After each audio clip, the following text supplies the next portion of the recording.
আমফানে ঝড়ে চালটা গেল উড়ে আর দেয়ালটা গেল ভেঙে, খুঁটিটা নাড়া খেলো ঝাড়, এখন তো টাকা ঢুকলো চা। এই বাংলার জনগণ তোমাকে পিটিয়ে পিটিয়ে নিয়ে তোমাকে ক্যাম্পে পাঠিয়ে দেবে। এই সংখ্যালঘু ওনাকে ঘাটটা ধরবে আর ওই কালীঘাট ওনাকে চুলের মুঠে ধরে বসে। নিজে বাঘ, ও নিজে বাঘিনী, ওই পশ্চিমবঙ্গে যত মানুষ খাচ্ছে তো উনি খাচ্ছে।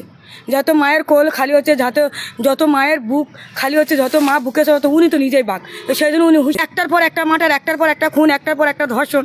ওই জন্য মমতা বন্দ্যোপাধ্যায় ওই হুঁশিয়ারিটা দিচ্ছে, যেন আমি এত কিছু করছি তো আমাকে কেউ কি।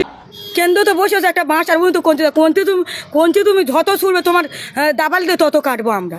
খেলা তো আমরা খেলিয়ে দেবো না 26 সালে। উনি কী খেলবো না ভাঁ পায়ে ভেবেছে খেলা করবো নাটক।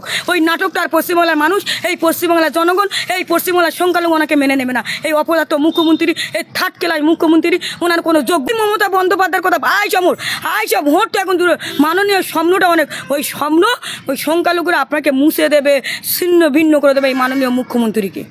তো শওকত মোল্লা না হয় যদি ওই শয়তান মোল্লা রাখতো, ওর মা বাবা তো আমার মন বলে ভালো হতো। আমফানে ঝড়ে চালটা গেল উড়ে আর দেয়ালটা গেল ভেঙে, খুঁটিটা নাড়া খেলো ঝাড়, এখন তো টাকা ঢুকলো চা।